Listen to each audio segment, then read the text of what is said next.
कुछ ना, मैं अपने भाई का फ़ोन लेके आया हूँ तो मुझे उसमें कुछ मिलता ही ना, क्या हो रहा क्या ना हो रहा। चलिए बच्चों देखिए ध्यान से, कल हमने आपको कंटिन्यूटी नाम का चैप्टर शुरू किया था। क्वेश्चन नंबर फर्स्ट में आपके 11 पार्ट हैं, जिनमें से एक पार्ट कल हमने करा चुका था और एक पार्ट आपको 11th में करवा रहे हैं। इसके बाद पहले 4 पार्टों की बात करेंगे। कंटिन्यूटी में हमने आपको क्या बताया था, अगर आप ग्राफ से कर रहे हैं उस सवाल को, तो ग्राफ जहां से बनना स्टार्ट हुआ है और जहां खत्म हुआ है वहां तक उसमें अगर कोई ब्रेक नहीं है तो फंक्शन कंटिन्यूअस का है, और अगर उसमें कहीं ब्रेक आ जाए कम से कम एक स्थान पर भी तो वो डिसकंटिन्यूअस होता है।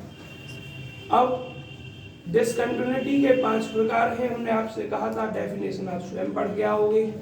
और अगर हम सवाल को बिना ग्राफ से करें तो आपको 3 चीजें निकालनी होती हैं, एक लेफ्ट हैंड लिमिट निकालनी होती है, एक राइट हैंड लिमिट निकालनी होती है, और दिए हुए पॉइंट पर फंक्शन की वैल्यू निकालनी होती है। अगर तीनों बराबर होते हैं तब हम कहते हैं फंक्शन कंटिन्यूअस है। तो जिस विद्यार्थी ने कंटिन्यूटी लिमिट वाला चैप्टर नहीं पढ़ा है और इसको पढ़ ले ढंग से तो कंटिन्यूटी वाला अपने आप हो जाएगा। ठीक है जी, तो देख लिमिट वाला अपने आप हो जाएगा। तो हमको फंक्शन किस पर डिफाइन कर रखा है, जीरो पर। जीरो पर ब्रेक किया है फंक्शन को, जीरो पर इतना है और जब जीरो से छोटा या बड़ा है तो इतना है। मतलब फंक्शन इस तरीके के फंक्शन को क्या कहते हैं हम, स्टेप फंक्शन। और स्टेप फंक्शन को हमेशा left hand limit right hand limit करके ही दिया जाता है। चलिए तो बात करते हैं हम LHL लेफ्ट हैंड लिमिट की। x tending to 0 negative fx, तो हम क्या लिखते हैं, x टेंडिंग टू 0, कल पूरी डिटेल समझा चुके हैं। x टेंडिंग 0, ऐसा कोई विद्यार्थी तो नहीं है जिसने कल की क्लास नहीं की, मनीष है बस, तो तुम्हें ये पता है, इंटर में खूब पढ़ाई थी मैंने। तो limit x tending to 0 f0 minus h। अगली बार में क्या देखना आपको, x टेंडिंग 0, फंक्शन x के बराबर नहीं है, x का मान जो है यहाँ 0 से छोटा है, x का मान 0 से छोटा या बड़ा इसमें आ जाएगा। तो इसमें जहां भी x है वहां 0 माइनस h अर्थात माइनस h रख दोगे, sine minus h into cos 1/- minus का h। आप एक बात जानते हैं, sine minus theta minus sine theta होता है, इसलिए माइनस साइन h हो जाएगा। और ये आपका बच्चों cos minus theta cos theta ही होता है, कॉस 1/h हो जाएगा। माइनस आप बाहर लिख देंगे, ये साइन h। अब आप पहले इस लिमिट को रखकर देखेंगे कि अगर इनडिटरमिनेट फॉर्म आएगी तो डायरेक्ट नहीं रखनी है, पहले सरल करनी है, और इनडिटरमिनेट फॉर्म नहीं आएगी तो डायरेक्ट रखनी है। h की वैल्यू 0 रख दो, साइन 0 का मान 0 होता है, h की वैल्यू 0 यहाँ रखोगे, cos इन्फिनिटी हो जाएगा 1/0 इन्फिनिटी। और हमने कल आपको बताया था साइन इन्फिनिटी, साइन में और cos में जो वैल्यू होती है वो -1 या -1 से बड़ी, +1 या +1 से छोटी, कुछ ना कुछ होगी जरूर, भले ही आपको पता हो या ना हो। तो क्या लिखते हैं आप, हमें पता नहीं cos इन्फिनिटी की वैल्यू, तो हम लिखते हैं a definite number between -1 and +1। तो अगली लाइन में क्या लिखोगे, बराबर के नीचे डालकर, इसका तो मान 0 हो जाएगा, साइन 0 गुणा cos 1/0, ये 0 हो गया, ये cos इन्फिनिटी हो गया, तो 0 गुणा a definite limit, definite value लिख दो, डेफिनेट वैल्यू बिटवीन -1 एंड +1। अब आप ये भी जानते हैं 0 की गुणा अगर इन्फिनिटी को छोड़कर किसी भी संख्या में कर देते हैं तो 0 ही आता है, तो ये इन्फिनिटी नहीं आएगा बल्कि -1 और +1 के बीच कोई भी वैल्यू होगी, और डेफिनेट वैल्यू में 0 से मल्टीप्लाई करके 0। ठीक, आ रहा है क्या, तो ये नेगेटिव साइन है, ये नेगेटिव साइन इधर ही बंद कर देंगे, नेगेटिव ना नेगेटिव साइन तो मुझसे बच्चों गलती हो गई है, माइनस यहाँ पे लिया जाएगा और यहाँ पे भी लिखा जाएगा माइनस, यहाँ पे भी लिखा जाएगा माइनस, और आप यहाँ भी माइनस लिखोगे बिल्कुल, और लेकिन रिजल्ट क्या आ गया 0, और 0 तो माइनस की हो या प्लस की हो वो 0 ही रहती है। ठीक है, तो क्या लिखा आपका LHL जो है वो 0 हो गया। RHL देखेंगे अब आप, RHM में क्या करोगे, limit x tending to 0 plus fx। Next line क्या होगी, h tending to 0 f0 plus h। तो x की वैल्यू क्या होगी, 0 से बड़ी। तो x की वैल्यू 0 से बड़ी भी इसी में आ जाएगी, क्योंकि x बराबर 0 ना हो, बस बाकी कुछ भी हो इसी में आएगा। तो इसी में रखना है आपको, limit h tending to 0 h देखोगे x के स्थान पर sin h cos 1/h, h बराबर 0 रख दो, sin 0 cos 1/0।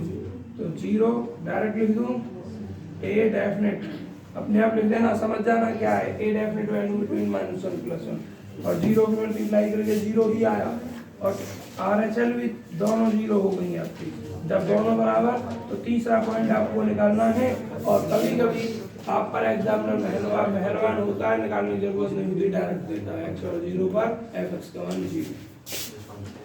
तीनों बराबर हो गए तो क्या लिखोगे, चूंकि LHL बराबर RHL और बराबर कितना f0, सो इसलिए क्या पूछ रहा है आपसे पूछ रहा है कंटिन्यूअस है या डिसकंटिन्यूअस।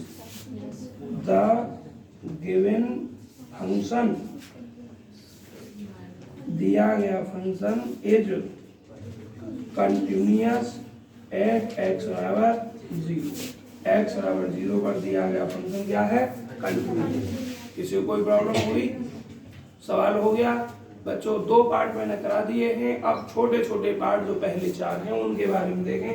डायरेक्ट लिखने के वो ऑब्जेक्टिव में आने लायक सवाल है अगर आए तो। जैसे पहला सवाल क्या है, इनको कोई अभी फोटो मत करो भाई, पेज नंबर 1 चल रहा है, जब पूरा बोर्ड भर जाए तभी फोटो उतारा करेंगे आप।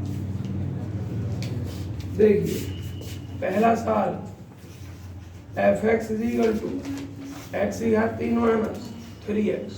बच्चों ध्यान से देखिए, ऐसा सवाल आपका पूछा नहीं जाएगा पेपर में, ये सवाल ऑब्जेक्टिव के लिए होते हैं। इसमें कोई पॉइंट दिया है, नहीं दिया है कि किस पॉइंट पर आपको करना है ना। अब एक बात देखिए, 11वीं 12वीं में आपने एक थ्योरम पढ़ी थी कि कोई भी पॉलिनोमियल फंक्शन ऑलवेज कंटिन्यूअस और डिफरेंशिएबल भी होता है। अब बात आती है पॉलिनोमियल फंक्शन कौन से होते हैं, तो मैं जानना चाहूंगा, इतने बच्चे आप BSc फर्स्ट ईयर में पढ़ने मेरे पास आए हैं, पॉलिनोमियल हम 8th क्लास से पढ़ते हैं, 8th में पढ़ते हैं, 9th में तो बहुत डिटेल चैप्टर होता है, फिर 10th में भी, 11th में भी, 12th में भी पॉलिनोमियल का यूज होता है। हिंदी में बोलूँ तो पॉलिनोमियल का मतलब है बहुपद। तो कितने विद्यार्थी, पहले जो यहाँ बैठे हैं उनसे बात कर रहा हूँ मैं, उसके बाद ऑनलाइन वालों से पूछूंगा, पॉलिनोमियल की डेफिनेशन कितने विद्यार्थी नहीं जानते, क्योंकि उम्मीद करूंगा ज़्यादा से ज़्यादा जानते होंगे, 2 एक आध ऐसा होगा जो नहीं जानता होगा। तो कितने विद्यार्थी ऐसे हैं जो पॉलिनोमियल की डेफिनेशन नहीं जानते हैं, या तो बताएं या फिर मैं पूछ रहा हूँ।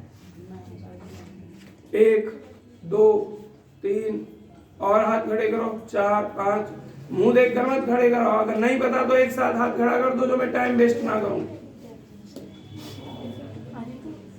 बाकी सबको पता है, या तो हाथ खड़ा करो, नहीं मैं पूछ रहा हूं उनसे।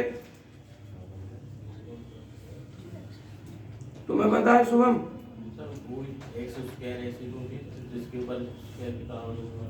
जिसके ऊपर पावर होती है। दीपक तुम्हें पता पॉलिनोमियल? बताओ। मैं कितना भी जल्दी कोर्स खत्म करूं, पर ऐसी चीजों के साथ समझौता नहीं करूंगा, बताकर चलूंगा। यहाँ मुझे एक भी बालक है, अब ऐसे बालक हाथ खड़े करो जो ईमानदारी से मुझे बता सकते हैं कि पॉलिनोमियल होता क्या है, जो यहाँ बैठे हैं। 1 2 3 4 5 6, बस 6 बच्चे बता सकते हैं। नीचे करो हाथ। अब मैं इन 6 बच्चों से पूछ के देख रहा हूँ क्या ये सही बताएंगे। मनीष तुम बताओ। जिस बहुपद की घात 1 से अधिक होती है वो, जिस बहुपद की घात 1 से अधिक होती है, बहुपद की घात तो होती ना है, बहुपद की होल घात का तो मतलब फिर वो टोटल की घात 2 3 4 5 इस तरीके से हो सकती है। ये परिभाषा सही नहीं है।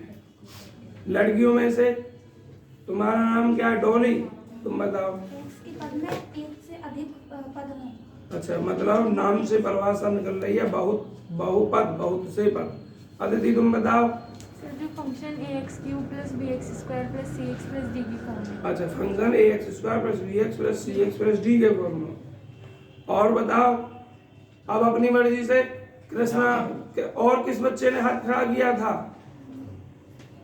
तुमने किया था, तुम बताओ आयुष। सर जी, चार पद की एक या एक से अधिक घात के कई पद के योग या अंतर को उत्पत्ति। अच्छा, एक या एक से अधिक पदों के योग या एक या एक से अधिक घात के चार पद के योग। अच्छा, एक या एक से अधिक घात के, है ना? कृष्णा तुम बताओ। सर जी, जब किसी इक्वेशन में वेरिएबल्स की पावर मोर देन 1 होती है तो उसको पॉलिनोमियल फंक्शन होता है। मोर देन 1 होती है। जैसे चलिए 2, 3, 4। भाई, यहाँ ऑफलाइन में जो बच्चे बैठे हैं, क्या कोई और बताना चाहेगा? क्योंकि अभी तक किसी भी बच्चे ने बहुपद की सही परिभाषा नहीं बताई है, पॉलिनोमियल की सही डेफिनेशन नहीं बताई है। अब मैं आपके लिए छूट कर रहा हूँ, क्या कोई और अपने विचार व्यक्त करना चाहेगा? बड़े शर्म की बात है कि इस स्टैंडर्ड पर आकर आपको 9th क्लास की डेफिनेशन नहीं पता। सर जिसमें 4 से ज्यादा टर्म हो। 4 से ज्यादा टर्म नहीं। आप ऑनलाइन में बताने की कोशिश कीजिए, कोई विद्यार्थी ऑनलाइन में, कोई भी विद्यार्थी।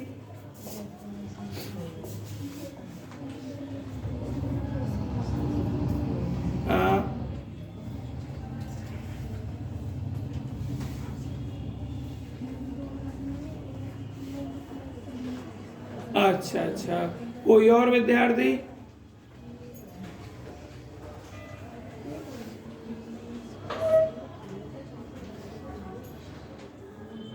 नहीं, कोई और विद्यार्थी? हाँ, बहुपद की बता नहीं है।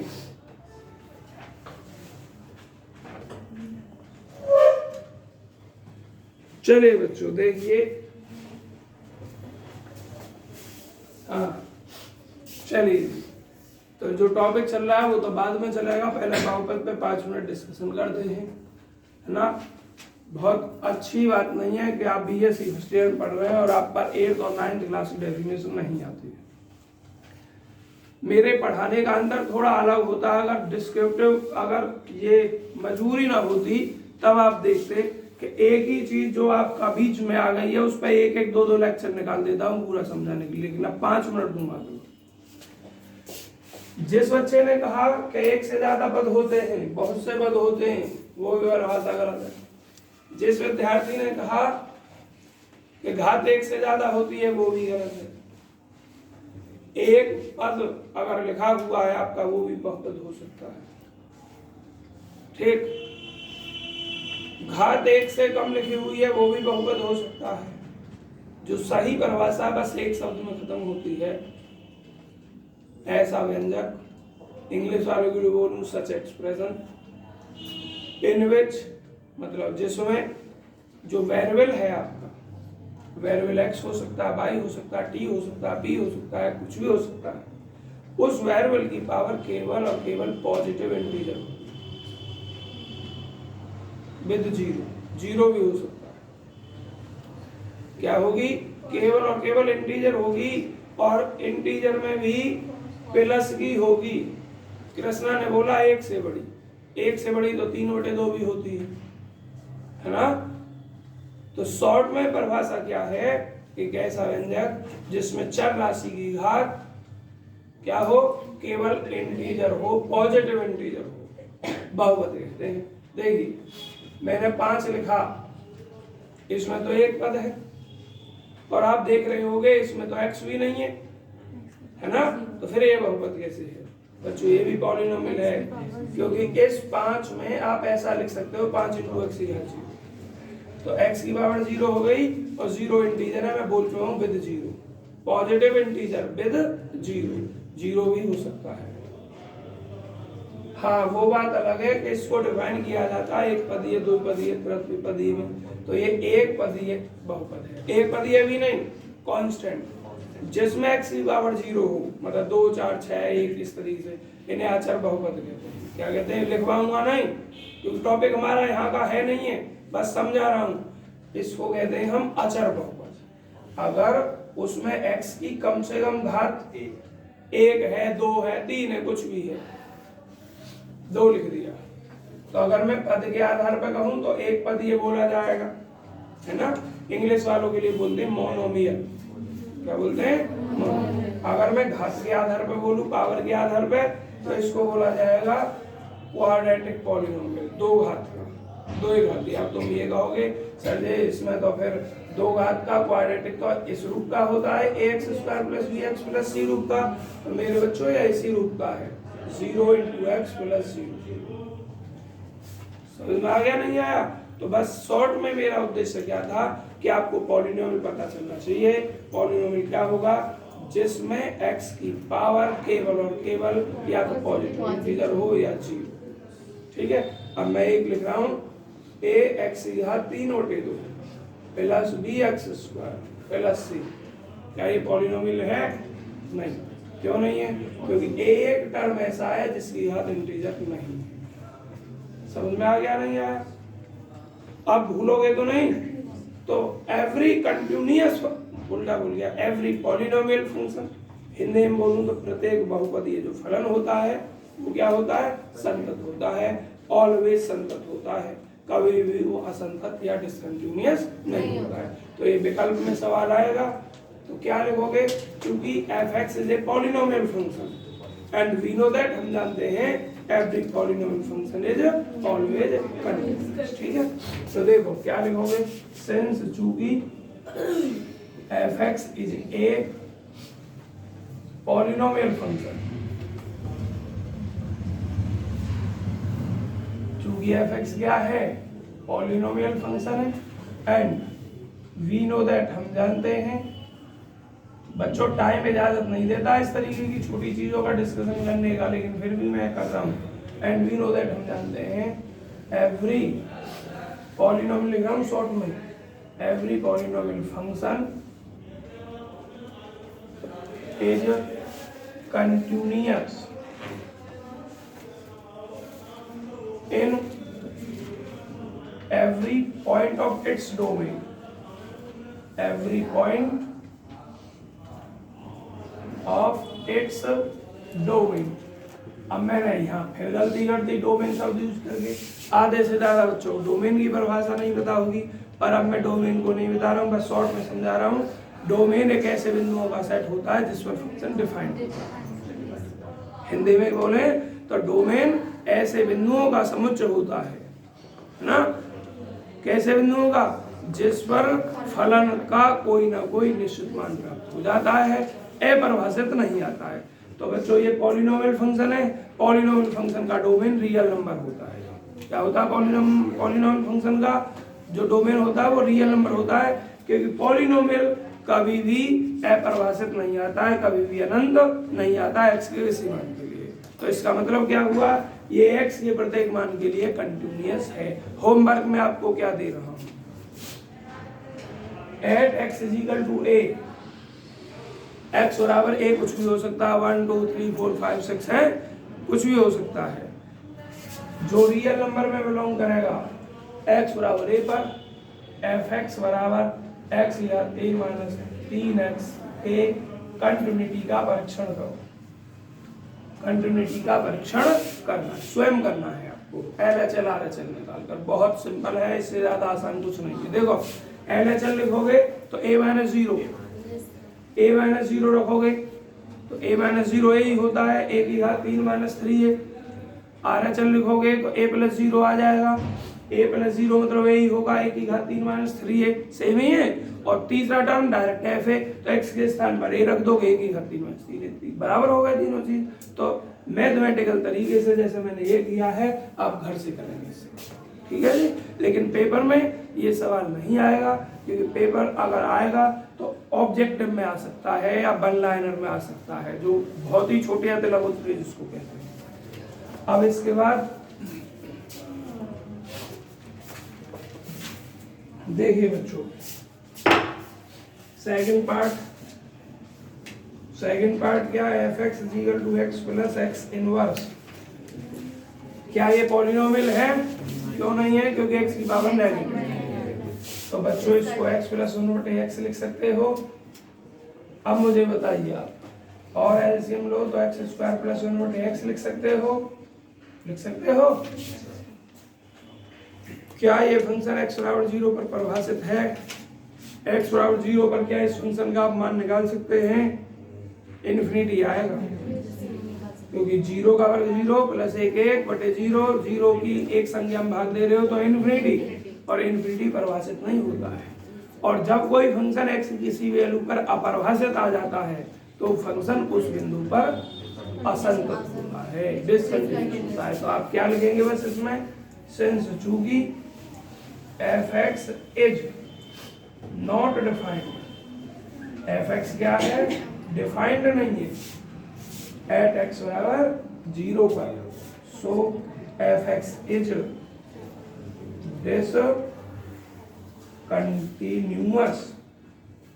एट x बराबर 0। x बराबर 0 पर फंक्शन क्या है? डिसकंटिन्यूअस। तो जब आपको कोई पॉइंट नहीं दे रखा होता है तो आपको डायरेक्ट काम करना होता है इसमें। समझ में आया? अभी 2 सवाल और हैं, देखिए जरा। इसका जो थर्ड पार्ट है, f(x) इक्वल टू क्या है? e की पावर माइनस 1/x। x बराबर 0 पर ये फंक्शन टूटता है। x का मान 0 से बड़ा रखते हो तो 1/x की वैल्यू कुछ और आती है, 0 से छोटा रखते हो तो 1/x की वैल्यू कुछ और आती है। अब देखो कैसे आती है। 1/x है, मैं इसमें x बराबर 0 लिख दूं तो नॉट डिफाइंड हो गया सबसे पहले तो। और अगर मैं 0 से बड़ा रखता हूं, जैसे 1/2, 1/3 तो 1 से छोटी हो गई, और 0 से छोटी रखता हूं जैसे 1/2, 2 1 2, टूट गया ना, टूटा 1/x। और मैंने क्या कहा था, जब फंक्शन टूट जाता है x की मान पर तो वो फंक्शन स्टेप फंक्शन कहलाता है। उसको आप LHL और RHL से करते हैं। तो किस पर टूट रहा है? x बराबर 0 पर टूट रहा है। x बराबर 0 पर टूट रहा है तो आप x बराबर 0 पर ही इसको चेक करेंगे, बाकी किसी पर चेक नहीं करेंगे। और x बराबर 0 पर क्या निकालेंगे? LHL निकालेंगे एट x बराबर 0 पर, RHL निकालेंगे एट x बराबर 0 पर। यदि ये दोनों बराबर आ जाती हैं तो फिर f(0) पर मान निकालोगे। तीनों बराबर आती हैं तो लिखोगे कंटिन्यूअस है, और तीनों बराबर नहीं आती हैं तो लिखोगे डिसकंटिन्यूअस है। ये भी काम आपके घर के लिए है, ठीक है, क्योंकि ये तो बहुत छोटा सा पार्ट है। मैंने तो e की घात 1/x का काफी बड़ा सवाल करवाया है। और रही बात फोर्थ पार्ट की, फोर्थ पार्ट क्या है इसका? f(x) equal to sin x। और बच्चों sin x भी प्रत्येक वास्तविक संख्या के लिए परिभाषित होती है, क्योंकि हमने आपको बता रखा है sin x कभी भी इन्फिनिटी वैल्यू नहीं देती है। sin x में x का मैं कोई भी रियल मान रख दूं, कोई भी रियल मान रख दूं, sin x का जो मान आएगा वो -1 से बड़ा बराबर या +1 से छोटा और बराबर ही आएगा। इसलिए जब ये x के सभी वैल्यू पर परिभाषित है तो f(x) भी ऑलवेज कंटिन्यूअस होता है, f(x) और sin x भी। जैसे sin x ऑलवेज कंटिन्यूअस, ऐसे ही cos x भी ऑलवेज कंटिन्यूअस। लेकिन जो tan x बाकी जो रह गए वो होते तो हैं कंटिन्यूअस, लेकिन अपने डोमेन में ही होते हैं। और π/2 डोमेन में होता नहीं है। क्यों नहीं होता π/2? tan के लिए, क्योंकि tan 90 की मान इन्फिनिटी होती है। और डोमेन में कैसे बिंदु होते हैं? जिन पे फलन का मान, फंक्शन की वैल्यू इन्फिनिटी नहीं होती है। तो tan x, देखो ये sin और cos x तो ऑलवेज कंटिन्यूअस फंक्शन होते हैं। दो तरीके की बात होती है, एक तो ऑलवेज कंटिन्यूअस और एक होता है केवल डोमेन में कंटिन्यूअस। तो sin x, cos x और बच्चों ये पॉलिनोमियल, ये तो ऑलवेज कंटिन्यूअस होती हैं, है ना। और ऑलवेज कंटिन्यूअस होंगी तो अपने डोमेन में तो होनी है, ठीक है। लेकिन जो tan x होता है, cot x होता है, sec x होता है, cosec x होता है, ये सिर्फ अपने डोमेन में होते हैं कंटिन्यूअस, ऑलवेज कंटिन्यूअस नहीं होते, ठीक। तो tan x कहाँ वो होगा डिसकंटिन्यूअस? π/2 पर। और π/2 के जितने भी गुणक होंगे, 1π/2, 3π/2 विषम गुणक, है ना। 2π/2 करते हैं, 2 कट के पाई हो जाएगी वो। तो π/2 का जब भी विषम गुणक आ जाएगा और मल्टीप्लायर आ जाएगा 1/2, 3π/2, 5π/2, 7π/2, तब tan x परिभाषित नहीं होगा। तो समझ में आ गया। tan x cot x sec x cosec x केवल अपने डोमेन में कंटिन्यूअस है, अदरवाइज और कहीं नहीं है। अब पूछो किसी को कुछ पूछना है। एक्सपोनेंशियल फंक्शन का ग्राफ हो सकता है? किसका? एक्सपोनेंशियल e की घात x का? हाँ होते हैं, लेकिन मैं आपको ग्राफ पढ़ाऊंगा नहीं क्योंकि मेरे पास टाइम नहीं, जनरली बता दे रहा हूँ। बस e की घात x के दो ग्राफ होते हैं, एक तो x का मान जब 1 से बड़ा होता है, एक छोटा होता है, log x का भी होता है, a की घात x का भी होता है, सबके होते हैं, लेकिन अभी नहीं बता रहा हूँ मैं आपको। सर आपने तो कल बोला था कि आज बताओगे। जो आपके सिलेबस के हैं उन्हें पढ़ाऊंगा, जो आपके सवालों में दे रखे उन्हें पढ़ाऊंगा, ठीक है।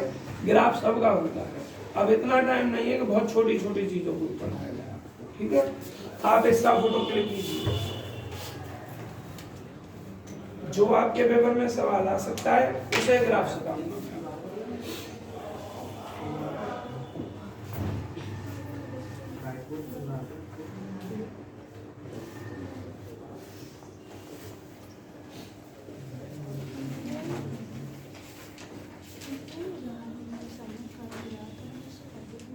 कर दो बच्चों ग्राफ। Yes sir.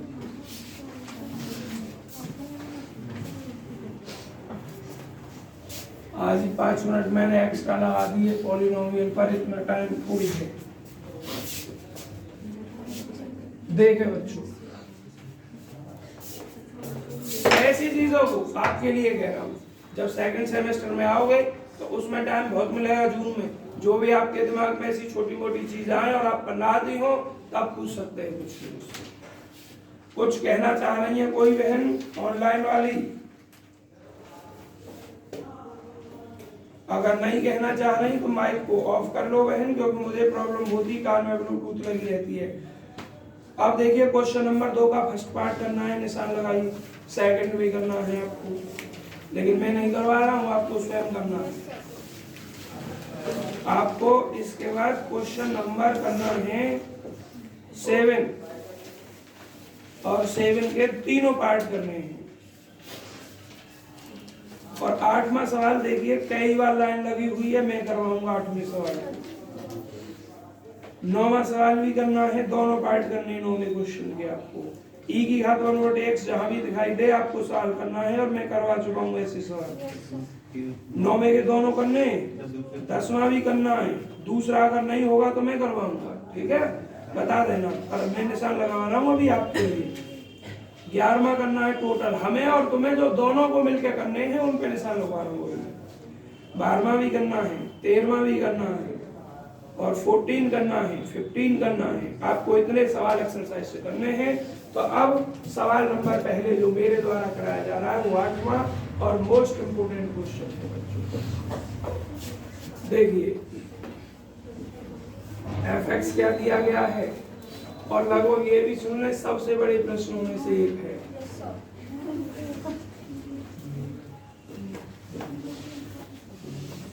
और जो आज विद्यार्थी नहीं आए हैं, बहुत बड़ा नुकसान दिया उन बच्चों ने।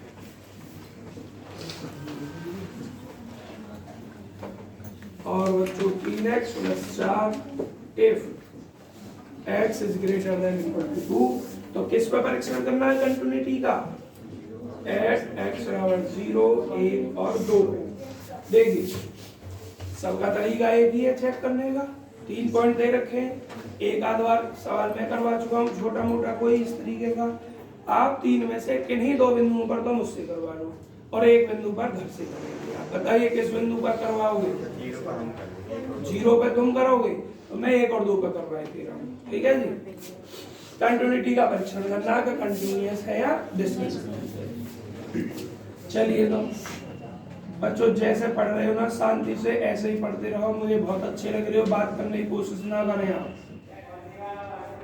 LHL किस पे कर रहे हैं? पहले हम x tending to 1 negative fx, limit h tending to 0 f1 minus h। एक बात और सुनो, अगर आपसे कह देता कि कंटिन्यूटी और डिसकंटिन्यूटी का परीक्षण कीजिए, कंटिन्यूटी का परीक्षण कीजिए जो भी है, या x के किस बिंदु पर ये डिसकंटिन्यूअस होगा, तो परिभाषा ब्रेक किस पर हुई है? फंक्शन ब्रेक किस पे हुआ है? 0 पे हुआ, 1 पे हुआ, 2 पे हुआ, है ना? इन दोनों पे ही तो हुआ। तो बस आपको इन 2-3 बिंदुओं को ही चेक करना है, बाकी सब नहीं चेक करना है। ठीक, जिस पर डिसकंटिन्यूअस आ गया, डिसकंटिन्यूअस सिर्फ उसी बिंदु पे, बाकी जितने भी बिंदु होंगे सब पे कंटिन्यूअस होगा। जैसे मान के चलिए 2 पे डिसकंटिन्यूअस आ गया, तो 2 के अतिरिक्त जितने भी पॉइंट होंगे सब पे कंटिन्यूअस होगा। x 0 से छोटा कितना भी बिंदु हो उस पे भी, 0 से बड़ा 1 से छोटा बराबर जितने बिंदु हो उन सब पे भी। डिसकंटिन्यूअस किस पे हुआ? केवल 2 पे ही हुआ। समझ में आया? तो कभी कभी ये भी पूछ लेता है find the point of discontinuity. अगर यही सवाल दिया है आपको सेम और उसने कह दिया find the point of discontinuity, discontinuity के बिंदु ज्ञात कीजिए, मतलब ये फलन x के किन मानों पर असंतत है, x के किन मानों के लिए डिसकंटिन्यूअस है। तो आप 2 पर चेक करोगे, 1 पर चेक करोगे, 0 पर चेक करोगे, बस इन पर चेक करोगे। जिस पर डिसकंटिन्यूअस आ जाए उसको लिख दोगे केवल इस बिंदु पर डिसकंटिन्यूअस है, बाकी हर जगह क्या होगा? कंटिन्यूअस। समझ में आ गया? तो हम इस पर चेक कर रहे हैं, 1 पर चेक कर रहे हैं। तो बच्चों जब 1 पर चेक कर रहे हैं तो लिमिट h टेंडिंग टू 0। आप सभी विद्यार्थियों से रिक्वेस्ट है जो ऑनलाइन वाले हैं माइक को ऑफ करके रखा करें। सवाल खत्म होने के बाद मैं अपने आप पूछूंगा, या अगर माइक ऑन किया मैं तुरंत पूछा करें। माइक को ऑन करके ना रखा करें, ब्लूटूथ कान में लगी हुई है, प्रॉब्लम होती है। तो x की वैल्यू 1 से छोटी कहाँ है? देखिए इसमें है 1 से छोटी और 1 के बराबर। आपका फंक्शन ये रहा, इस फंक्शन में जहां भी x दिखाई दे वहां 1 माइनस h रखना है। 5 × 1 minus h -4 limit h tending to 0, 5 × 5 -5h -4 h बराबर 0 रख दीजिए। 5 0 0 -4, 5 में 4 गया। क्लियर? LHL हो गई। RHL बच्चों पूरा सवाल बोर्ड पर हो जाए तो RHL limit x tending to 1 plus fx limit h tending to 0। ये आवाज क्यों आ रही है भाई? यस, x की वैल्यू 1 से बड़ी है या छोटी है? यस, x की वैल्यू 1 से बड़ी या छोटी? बड़ी। और मत बोलना 1 से बड़ा मान 1 2 3 4 कौन से स्टेप में है? तीसरे में। ठीक, तो इसमें जहां भी x तुम्हें दिखाई दे वहां पर आपको क्या रखना? 1 प्लस h रखना है। तो 4 1 प्लस h की होल है 2 माइनस 3 × 1 प्लस h। देखो h की वैल्यू 0 है, बटे में कुछ है नहीं, तो अनंत और अनंत नहीं हो सकता, 0 बटे 0 नहीं हो सकता। इसकी होल घात भी नहीं है तो कोई घात में भी इनडिटरमिनेट फॉर्म नहीं बन सकती और अनंत बनेगी नहीं, क्योंकि 0 लिमिट रख रहे हो, इन्फिनिटी रखना। समझ में आया? अनंत कब बन सकती थी? जब बटे में 0 रखनी होती, तो डायरेक्ट h की वैल्यू रख लीजिए। 4 1 प्लस 0 की घात 2 माइनस 3 1 प्लस 0, तो 1 का वर्ग 1 4 1 4 माइनस 3 1 3 4 और 3 का 1, दोनों बराबर है क्या? बराबर है। तो तीसरे पॉइंट पर आइए, 1 x बराबर 1 कहाँ है? सब नहीं बोलेंगे। ये दीपक आए, दीपक x बराबर 1 के नंबर पे 1 2 3 4 में से दूसरे पे, और जहां भी दूसरे में x बराबर रख दीजिए। 5 × 1 माइनस 4 कितना हो गया? 1, तीनों बराबर। चूंकि LHL बराबर RHL बराबर कितना? F1, hence the given function। बच्चों ऑनलाइन वाले जो भी पढ़ रहे हैं, सही चल रहा है नहीं चल रहा है? बोलना जरा, सही चल रहा है क्या? क्या सही नहीं आ रही है बच्चों में? इसीलिए हाँ चलो कोई बात नहीं, मेरी बात आप समझ गए। मैं मना कर देता कि यहीं आना, तो ये कहते पता ना सर जी क्यों मना कर रहे हैं। जियो पे तो भाई और बेकार चलती है, इसी से मैनेज कीजिए।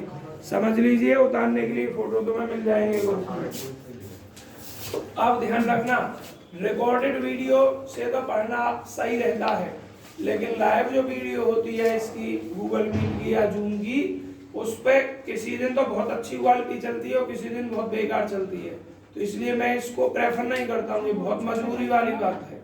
जो विद्यार्थी आ सकते हैं पढ़ने ऑफलाइन, वो ऑफलाइन ही आया।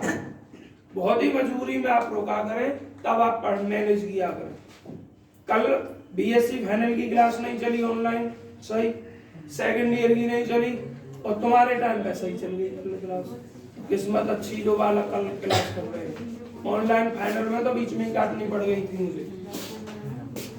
अब मुझे एक बात बताओ, जैसे मैंने एक पर किया क्या दो पर कर नहीं सकते हो इसी तरीके से? क्यों टाइम वेस्ट करवाते हो?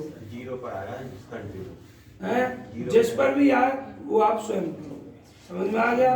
तो बच्चों ये मैंने एक पर कर दिया, बाकी पर आप स्वयं करो। ठीक है, अब अगला सवाल देखिए क्या है।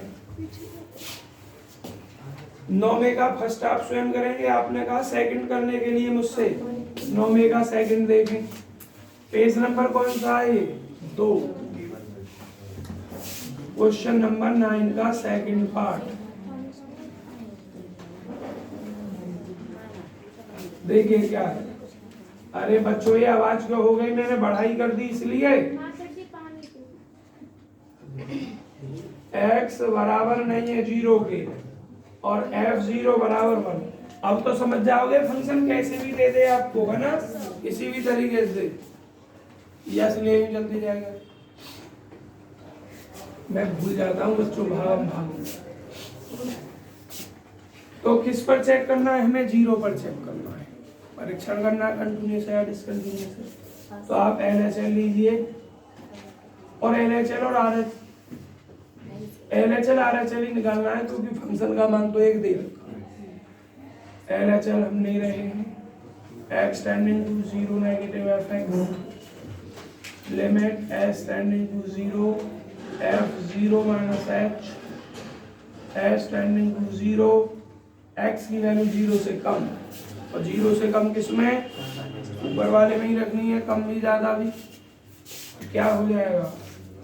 Sine inverse 0 minus h। बच्चे आज आधे से थोड़ी ही ज्यादा आए, ये समझ रहे हैं सर जी का फायदा होगा। अरे मैं जब छुट्टी ना कर रहा तो भाई तुम्हारे लिए ही करना कर रहा। ऑनलाइन के बालक हैं अब मिला के 7, 4, 11। 13 बालक ज्वाइन हुए थे, 2 लेफ्ट हो गए। दे जाओ आगे। तो कृष्णा यहाँ देखना कितने यहाँ। तो sine inverse minus theta minus, तो माइनस साइन इनवर्स बाहर ले लिया मैंने h, और ये माइनस h, माइनस से माइनस खत्म। लिमिट s टेंडिंग टू 0 कितना हो गया? ये साइन इनवर्स h और बटे कितना? h हो गया। अब आप रख के देखो भाई क्या आ सकता है आपका।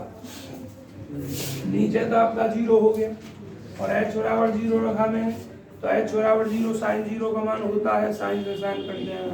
तो क्या हो जाएगा आपका? ये 0/0 फॉर्म हो गई। और मैंने आपसे क्या कहा था? 0/0 फॉर्म में सवाल बढ़ा आ रहा है थोड़ा वक्त और ज्यादा नंबर का नहीं है, तो एल हॉस्पिटल रूल लगा। एल हॉस्पिटल रूल क्या कहता है? न्यूमरेटर अर्थात अंश का अलग अवकलन, डिनोमिनेटर अर्थात हर का अलग। साइन इनवर्स x का आपने डिफरेंशिएट अर्थात अवकलन पढ़ा होगा जरूर। क्या पढ़ा है साइन इनवर्स x का अवकलन? 1/√1 और h का 1 होता है आपका। तो देखिए यहाँ लिख दो 0/0 फॉर्म। तो अब यहाँ अगली लाइन क्या करोगे? s tending to 0 sine inverse का 1/√1 - h² और h का अवकलन 1 जो मैं लिख नहीं रहा हूँ। ठीक है, क्योंकि 1 से भाग करो गुणा करो कोई इफेक्ट नहीं। यहाँ लिख देना अप्लाइंग एल हॉस्पिटल रूल। और बच्चों हिंदी में बड़ा अजीब शब्द होता है इसका, लाश पता लेने में होता है हिंदी में, है ना। तो देखिए अब h बराबर अपना 0 रख दोगे। जब h बराबर 0 रखोगे तो 0 का वैल्यू 0 1 में 0 गया 1 1 का वर्गमूल स्क्वायर रूट 1 1/1 1 डायरेक्ट लिख दिया। LHL कितनी आ गई? 1। 2 मान जो आपके सामने है, एक दे रखा था एक आपने निकाल लिया, सेम, इसलिए तीसरा निकालना पड़ेगा। अगर यही दोनों डिफरेंट होते तो तीसरा नहीं निकालते, डायरेक्ट लिख देते डिस्कंटिन्यूअस। चलिए बच्चों अब RHL पे चल रहा हूँ भाई, आवाज बंद कर ले। H का नहीं निकाल, H H का निकाल।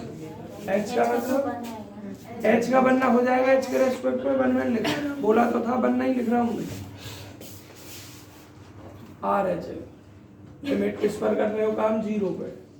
x tending to 0 plus fx limit h tending to zero f zero plus h, limit h tending to zero, x के स्थान पर जीरो प्लस एच रखना है तो कोई अंतर थोड़ी आएगा बच्चों, जो पहले माइनस था वो माइनस से माइनस कट गया, तो यहाँ अगर सेम मिल गया ना मिला आपको और इसका मान में 1 निकाल चुका हूँ, तो आप अपने आप डिटेल लिख देना। मैं 2 लाइन डायरेक्ट लिख के छोड़ के जगह होता 1 लिख दिया मैंने, तीनों बराबर हो गए, क्योंकि एल एच एल बराबर आर एच एल बराबर f zero, hence the given function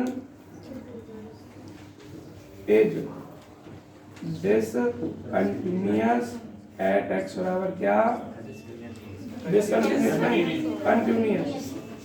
continuous at x is equal to zero. बच्चों बहुत जल्दी फोटो क्लिक कीजिए, किसी को कुछ पूछना हो तो पूछिए, समझ ना आया हो। और फोटो ऐसे ही खींचने कल की तरह ही, कल बढ़िया गए थे फोटो।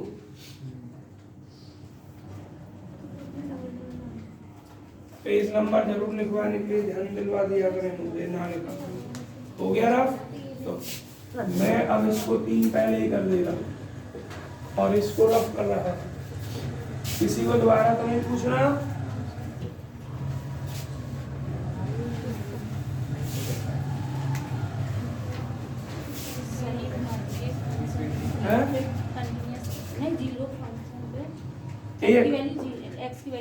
ये इसने दे रखी है अपने आप, ठीक है।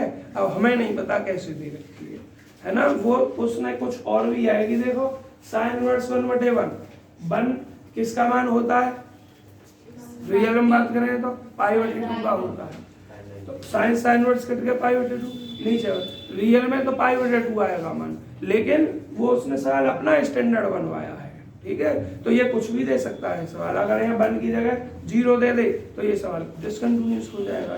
तो ये तो सवाल में दिया है उसने, लेकिन अगर एग्जैक्ट हम 0 रखें इसमें यहाँ तब नहीं होगा, इनडिटरमिनेट फॉर्म बन जाएगी। 0 रखो, साइन 0 का मान, साइन साइन कट गए नीचे 0, और इनडिटरमिनेट फॉर्म को हमने क्या बताया था, तीनों में से कुछ भी लिख सकते हैं, इसीलिए एग्जैक्ट मान हम दे नहीं सकते हैं। तो उसने सवाल बना दिया कि हम x और 0 पर 1 मान रहे हैं, तब आपसे क्लियर।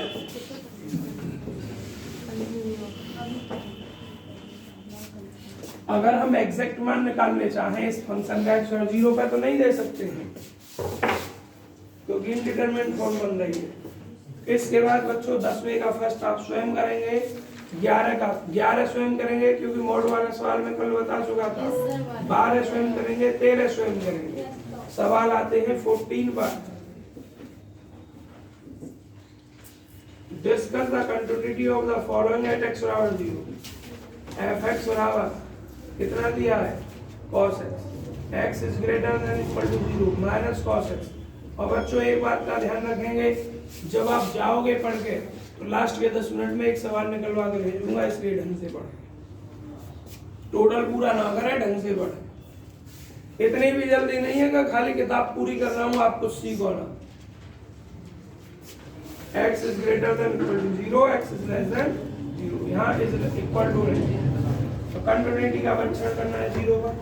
चलिए बच्चों LHS करते हैं, लिमिट x टेंडिंग टू 0 और कितना बच्चों, fx यहाँ नेगेटिव लिखो, x tending to 0 f 0 minus h, limit x tending to 0, x 0 से छोटा नीचे है, minus cos 0 minus h, 0 minus h minus h, और cos minus theta, cos theta ही होता है प्लस का, तो क्या हो जाएगा बच्चों, माइनस cos h हो जाएगा, और h की वैल्यू 0 रख दो, और cos 0 की वैल्यू क्या होती है, 1 होती है, तो ये माइनस 1 हो जाएगा। और जो दी RHL निकालेंगे अब हम, RHL क्या हमारा, limit x tending to 0 plus fx,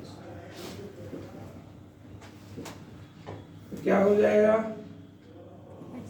x tending to 0 f 0 plus h